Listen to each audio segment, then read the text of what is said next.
Hi guys, welcome back to Ignited Beast. मेरा नाम है मुकुल और आज के इस वीडियो में हम ये बात करेंगे ऐसी 5 चीज़ें जो आपकी प्रोडक्टिविटी को या तो हैम्पर करती हैं या कर सकती हैं अगर आप कोई भी प्रोडक्टिव काम या कोई भी काम अपनी लाइफ में करते हैं या करना चाहते हैं। Please subscribe Ignited Beast and press the bell icon to see more videos on topics like self development, productivity and motivation.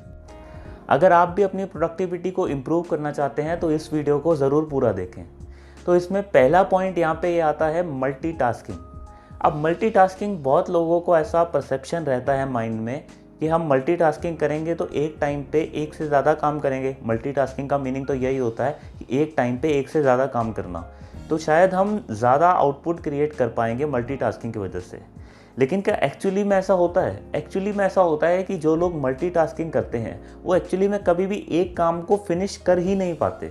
मतलब वो 2-3 काम में उलझे रहते हैं एक साथ, बट कभी एक काम एक्चुअली में कभी फिनिश ही नहीं होता। वो बिजी रहते हैं लेकिन कभी प्रोडक्टिव और इफेक्टिव नहीं रह पाते। इससे अच्छा ये है कि आप एक टाइम पे एक ही काम को पिक करें और उसी काम को अपनी पूरी एफिशिएंसी और पूरे अपने माइंडसेट से करेंगे, तो वो आपका एक्चुअली में टाइम सेव करेगा, टाइम आपका वेस्ट नहीं होगा। तो यहाँ पे सेकंड पॉइंट आता है not planning your day in advance. अब ऐसा होता है कि हमारी प्रोडक्टिविटी बहुत बार इस वजह से भी हैम्पर होती है क्योंकि हम अपना डे पहले से प्लान नहीं करके रखते।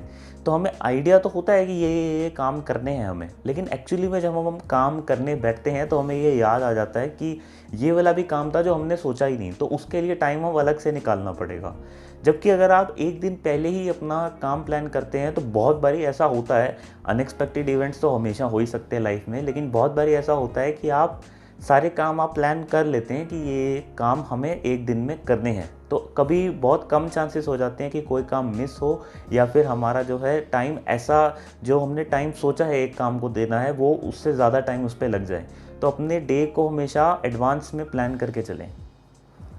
अब आता है नो शेड्यूल टू वेकअप। ये काफ़ी एक ऐसा पॉइंट है जिसके ऊपर सबकी ओपिनियंस अपनी हो सकती है, लेकिन सच ये है कि नो शेड्यूल ऑफ वेकअप, मैंने ऐसा नहीं बोला वेकअप अर्ली।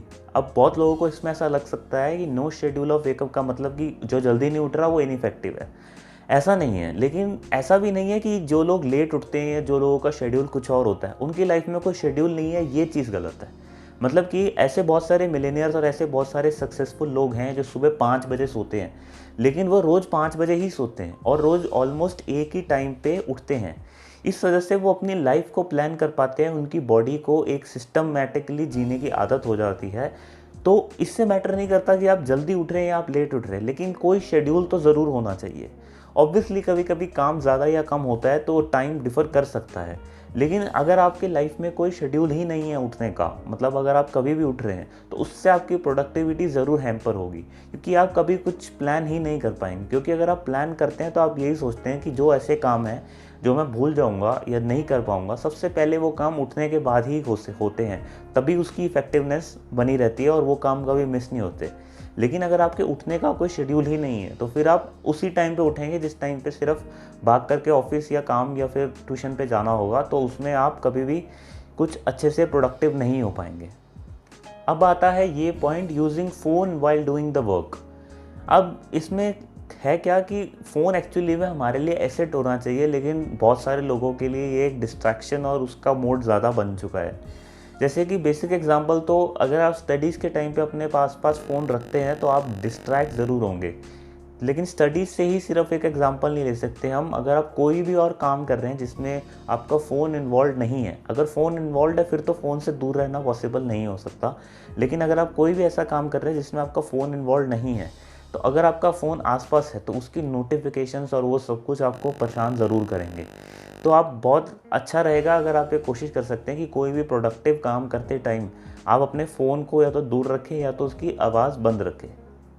अब लास्ट पॉइंट यहाँ पे आता है आपका एनवायरनमेंट। अब अगर आप इन सब में से सारे स्टेप्स भी आप फॉलो कर लेते हैं, आप सारी डिस्ट्रैक्शंस को अवॉइड कर देते हैं, लेकिन अगर आपका एनवायरनमेंट ही ऐसा है जिसमें शोर है या फिर जिसमें इंटरप्शंस हैं या आसपास ऐसे लोग हैं जो आपको काम नहीं करने देते, तो आपकी प्रोडक्टिविटी इफ़ेक्ट ना हो ऐसा तो बहुत मुश्किल है। आपकी प्रोडक्टिविटी ज़रूर अफेक्ट होगी, ऐसा पॉसिबल नहीं है कि वो इफ़ेक्ट ना हो। तो उसके लिए हमारे पास कोई ऑप्शन नहीं है कि हम उस एनवायरनमेंट से बच सके। बस हम यही कर सकते हैं कि हम अगर आप जो है उस नॉइज़ी एनवायरनमेंट को या फिर इंटरप्शन वाले एनवायरनमेंट को आप अवॉइड कर सकते हैं। यानी कि आप जो आपका प्रोडक्टिव काम है वो उस एनवायरनमेंट के अलावा करें। जैसे कि मान लो अगर आपको स्टडी करनी है और आपको पता है कि मॉर्निंग और जो है दोपहर के टाइम में मेरे घर पे शोर रहता है या टीवी चलता है, तो आप ये कोशिश कर सकते हैं कि आप अपना शेड्यूल इस तरीके से बिठाएं कि आप नाइट आवर्स में स्टडी करें जिस टाइम पे ऑलरेडी साइलेंस होगी। तो this is the only solution जो आप अपने एनवायरनमेंट के अगेंस्ट जा सकते हैं। उसके अलावा अपना एनवायरनमेंट हमेशा चेंज करना पॉसिबल नहीं होता। तो अगर आपको ये प्रोडक्टिविटी इम्प्रूव करने के टिप्स अच्छे लगे तो आई होप सो आप इसको अप्लाई करोगे। और अगर आप ऐसा चाहते हैं कि प्रोडक्टिविटी स्पेसिफिकली फॉर स्टडी के टॉपिक पे भी वीडियो बनाई जाए तो प्लीज़ मुझे कमेंट बॉक्स में बताना, मैं उस पर भी एक वीडियो ज़रूर प्लान करूँगा। और अगर आपको ऐसे सेल्फ इम्प्रूवमेंट और सेल्फ डेवलपमेंट वाले वीडियोज़ देखने हैं तो please subscribe our channel. Thank you for watching.